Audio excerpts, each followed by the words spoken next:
Greetings. I'm Alice, a 32-year-old soon-to-be mom, eagerly anticipating the arrival of my baby. Today finds my husband and me on our way to his family's house, a cozy 30-minute drive from our apartment. We make this trip regularly, usually a couple of times a month. Today's visit is prompted by the enticing news that my mother-in-law is whipping up her renowned apple pie. She's a kind soul, having endured the loss of her husband just last year. Despite the hardship, she's bounced back and is now eagerly awaiting the arrival of her grandchild. However, not everyone shares in our joy about the impending arrival of our child. One such person is my sister-in-law, Brianna. According to my mother-in-law, Brianna tied the knot 6 years before us, yet there's been no sign of her own pregnancy. Despite undergoing fertility treatments for the past 2 years, she's still without a child. The mounting pressure has left her noticeably irritable as of late. My mother-in-law had advised us to steer clear of Brianna whenever possible, so we usually timed our visits to coincide with her absence. Yet much to her surprise, Brianna made an unexpected appearance on this particular day. "Long time no see, Alice. You've put on some weight, haven't you? You're not just lazing around at home because you're pregnant, right? You look like a seal, all round and ready to roll down a hill," she remarked sharply, catching me off guard. "Hey sis, how can you say something like that right off the bat? She's 9 months pregnant, of course her belly's gonna be big. You're gonna make enemies with pregnant women all over the world talking like that," my husband interjected, coming to my defense and leaving me momentarily speechless. "Oh, please, I'm just thinking about Alice, okay? It's tough if a pregnant woman gets too heavy, you know. I just want Alice to be aware of her responsibilities as a mother," she asserted. Knowing that arguing back would only escalate the situation, I held my tongue. "Thank you, sister-in-law. You're right, I'll be more mindful," I responded in a conciliatory tone, though she huffed in dissatisfaction. "Just because you're pregnant doesn't mean you can be lazy. So start cleaning this house right now. You're lacking exercise, right? You can at least do that much," she insisted, thrusting a broom and dustpan into my hands. But after being reprimanded by both my mother-in-law and my husband for her behavior, she retreated to an upstairs room in a sulk. "I'm sorry, Alice. She just turned up unannounced. I asked her to leave." My mother-in-law apologized with a regretful expression. "It's all right, mother-in-law. I'm not bothered," I reassured her. "I'm sorry, Alice. That's just how my sister is," my husband chimed in, echoing his mother's apology. Following that, we enjoyed a pleasant time together, relishing the apple pie my mother-in-law had baked and sipping tea. We even called out to Brianna, but received no response. Despite our concerns, she never made an appearance. Little did I know that a harrowing incident was about to unfold just days later. I found myself at my in-laws' house alone, needing to speak with my mother-in-law. As I entered through the unlocked front door, I encountered Brianna in the living room. "Sister-in-law, what brings you here? I thought you had to work today," I inquired. "I wasn't feeling up to it, so I took the day off. And I must say, I'm surprised to see you here. You interrupted my cleaning last time. Now, please get back to work," she retorted, thrusting the broom and dustpan into my hands. To avoid any confrontation, I began cleaning despite feeling discomfort since early morning. As I worked, the pain in my stomach intensified. Just as I contemplated taking a break, my sister-in-law delivered a forceful kick to my abdomen, causing my water to break. The agony surged and I collapsed on the floor. "Help, someone please," I cried out in pain, fumbling for my phone to dial my mother-in-law. "The baby, in trouble?" I managed to gasp before blacking out. When consciousness returned, I found myself in a hospital bed, an IV coursing fluids into my arm, and the warmth of an electric blanket enveloping my body. "Where am I? What about my baby?" I attempted to rise, but the ache in my abdomen thwarted my efforts. To my astonishment, my once prominent belly had diminished considerably, leaving me bewildered. Summoning the nurse with the press of a button, I sought answers. The nurse arrived, explaining that my water had broken, necessitating an emergency cesarean delivery. Though my infant was premature, they assured me of the baby's stable condition within an incubator. Upon hearing the news, my mother-in-law and husband, who had hurried to the hospital, wore expressions colored with fury, mirroring my own shock. Resolving to visit my child once my strength returned, I devoted myself to rest, striving to hasten my recovery. The following day, an unexpected pair invaded my hospital room without a courteous knock. My sister-in-law, the very same who had inflicted harm upon me, along with her husband, barged in with audacious entitlement. I scowled at their brazen intrusion, a sense of foreboding settling over me as they proposed a shocking notion. Let's settle this. We'll compensate you. Their suggestion sent a shiver down my spine, and when I declined, they launched a barrage of offensive remarks towards my weary countenance, still recovering from the cesarean procedure. Anger boiled within me as I contemplated the ordeal my daughter had endured at their hands. A settlement? Is this a joke?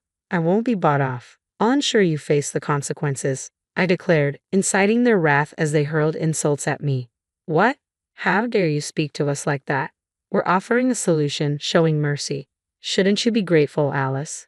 Have your parents not taught you to respect your elders? Just agree quietly, my brother-in-law chimed in, aggravating the tension. Lost in our heated exchange, oblivious to our surroundings, the door suddenly swung open with a loud creak, startling us all. I've heard everything. I'm sorry, but I have absolutely no intention of settling. My husband's commanding presence, accentuated by his sturdy frame and towering stature, resonated in his deep voice. They appeared caught off guard by his sudden appearance, their confidence shaken. Ah, long time no see, Finn. It's a coincidence to meet you here. My brother-in-law attempted to feign casualness, though his tense expression betrayed him. Indeed, quite the coincidence, my husband responded evenly, his tone masking the tension in the room. I didn't expect to meet you here, and I never imagined I'd hear such words from you too. I would appreciate an explanation. We were all in the room when they said it, so there's no room for any excuses. I voiced my disbelief, feeling a mix of shock and betrayal. Hey, don't be so angry, Finn. It's not like we had ill intentions. We just feel bad for what we did to Alice. That's why we're offering money, hoping to settle this out of court, my sister-in-law explained, her voice trembling with guilt. But my husband's fury remained unabated. The one who decides whether this will be a settlement or not is Alice, not you. Besides, do you think this is a situation that can be solved with money? Alice had an emergency C-section, the baby's in an incubator. You endangered both their lives. Do you even understand that? My husband erupted, his emotions boiling over. I, too, found it impossible to forgive them simply because they offered compensation. I echo my husband's sentiments. No amount of money can rectify this. You'll face the consequences of your actions. My sister-in-law seemed to believe that throwing money at us would absolve them of their guilt. But this situation was far from simple. Thankfully, both my daughter and I, though she was in an incubator, were safe. But had there been any misstep, our situation could have been dire. It appeared my sister-in-law was completely unaware of this, a fact that likely troubled my brother-in-law as well. Reflecting on this, I realized I couldn't easily forgive them or entertain the notion of a settlement. My sister-in-law, upon hearing my stance, erupted, her voice rising. What do you mean? This is all her fault. She knew I couldn't conceive, yet she flaunted her pregnancy in front of me. Was that some sort of taunt? I was furious, and I did what I did to ensure she wouldn't dare to provoke me like that again. Now I understood why she had lashed out at me, but there was a perplexing detail that didn't add up. I hadn't crossed paths with her frequently during my pregnancy, and whenever we did meet, she promptly retreated to her room, avoiding any interaction. So how had she witnessed me rubbing my belly? That remained a mystery. Regardless, her actions couldn't be excused. Neither my husband nor I harbored any inclination to forgive her. I recognize that you may be facing difficulties, but that doesn't justify your actions towards Alice. Regardless of the circumstances, endangering lives is never justified. My husband reiterated the obvious, attempting to reason with them. However, they seemed disinterested, each avoiding eye contact and appearing eager to conclude the conversation swiftly. It was evident they sought a quick resolution. Seeing their lack of remorse, I felt my condition deteriorate. Are we done here? I've just undergone surgery and I'm feeling unwell. If you continue causing a disturbance in this room, I'll have to call the police. Arguing wasn't going to resolve anything, and conversing with them felt too draining in my current state of recovery. After my husband ushered them out, I let out a heavy sigh. We had ample evidence as my husband had recorded their conversation. My mother-in-law, too, was unable to contain her fury over her daughter's actions, which had endangered both my life and that of her grandchild.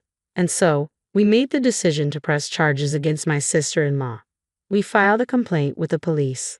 Following her arrest, negotiations commenced through legal channels. However, my sister-in-law adamantly maintained her innocence to her lawyer. I've done nothing wrong. This woman has been flaunting her pregnancy in front of me, causing me emotional distress while I struggle with infertility. She's not blameless, so she should consider settling. Initially willing to offer any sum of money, she later shifted her stance, asserting her innocence and suggesting we sweep the incident under the rug as a mutual fault. Though visibly intimidated upon encountering my husband in the hospital, she now dug in her heels, refusing to pay. Little did she know, our conversation in the hospital room had been recorded. When the evidence was presented, both their faces paled in realization. Even with such clear evidence, you still claim innocence. That won't fly, I remarked firmly, enduring their insults and refusing to entertain a settlement. In a fit of rage, my sister-in-law hurled the coffee from before her at us. Fortunately, it was cold, sparing us from burns. Their outrageous conduct and language in the office led to additional charges, compounding their troubles and necessitating higher compensation amounts. Attempting to soothe his irate wife, my brother-in-law exited the office with the assault charges against me and the current incident. The demanded compensation for my sister-in-law had escalated significantly. Upon informing my mother-in-law of the events, she expressed deep remorse, pledging, "I'm so sorry for my daughter's actions. You need not consider a settlement. I'll ensure she faces the consequences." Tears welled in her eyes as she apologized sincerely. I couldn't shake the feeling of dismay at witnessing a grown adult causing so much anguish to their own parents. My heart went out to my mother-in-law, bearing the brunt of her daughter's actions. Ultimately, my sister-in-law was ordered to pay a substantial compensation. Stunned by the sum, she bombarded me with calls, insisting we reduce it due to our shared culpability. I couldn't fathom how she could make such a plea after everything she had done. No matter how incessantly she called, our stance remained unwavering. No reduction, no settlement. Frankly, her calls became a nuisance, prompting me to request she cease. Her persistence led to me snapping at her, triggering her to lose her temper. Unbelievably, she stormed into my apartment, demanding my presence. "Hey, I know you're in there. Get out here now, coward," she shouted. As I lay on the sofa, still recovering from surgery, her relentless pounding on the door and the barrage of insults echoed through the apartment. "What in the world are you doing? Is everything all right? Your shouting is disturbing everyone. Please stop," I shouted back, though she persisted in her noisy tirade. Despite the late hour, there were elderly residents and families with young children in the building, and her disturbance was unwelcome. I couldn't help but wonder if she even considered the possibility of disturbing people who might be sleeping. With my husband still at work since my hospital discharge, I had been managing visits to my daughter while dealing with her unexpected arrival and the ensuing chaos. I was at my breaking point. "No matter how many times you come here, my stance won't change. Please refrain from visiting any more," I implored, despite my weakened state. However, my sister-in-law remained fixated on a settlement, seemingly indifferent to my concerns. "I didn't intend for things to escalate like this, you know? Your actions pushed us to this point. It's audacious of you to conceive before me. Shouldn't you have been more thoughtful and waited until after us?" she retorted defensively. It appeared that she perceived pregnancy as some sort of contest. While I don't believe pregnancy should be seen as a competition or that conceiving first is more honorable, my sister-in-law, who struggled with infertility for years, seemed to view it through that lens. Though everyone holds different values, it's never justified to inflict harm on others. I understand your frustration about not being able to conceive, but that's no excuse for causing harm to others. I can't forgive you for putting my daughter in danger. You'll be held accountable for your actions, I asserted firmly. Above all, her actions had endangered my daughter, which was unforgivable. Just then, the distant sound of sirens pierced the air. "Well, if you're banging on someone's door and shouting at this hour, it's only natural that the police would be called," I remarked coolly. "What do you mean the police are here? Open the door. You have to hide me." Despite my sister-in-law's frantic pleas, I had no intention of shielding her. As the police arrived and began their inquiries, I provided my account of the situation. Just then, my husband returned home, and I quickly briefed him on the unfolding events. Recalling previous incidents, my husband decided to divulge the full truth to the authorities. Consequently, the police escorted my sister-in-law away in their vehicle. Later that evening, my brother-in-law contacted me to announce his decision to divorce my sister-in-law and implored me not to entangle him in the matter. A rather self-serving plea. Evidently, one of my husband's colleagues had overheard my brother-in-law's conversation at the hospital where I was hospitalized. Subsequently, workplace gossip circulated among female employees, leading to a tarnished reputation for my brother-in-law. Matters escalated, and the narrative eventually reached the attention of the HR department. Faced with the inevitable consequences, my brother-in-law opted for transparency, confessing to his misdeeds. Consequently, he was informed that he could no longer remain employed in the company and would be transferred to a regional office.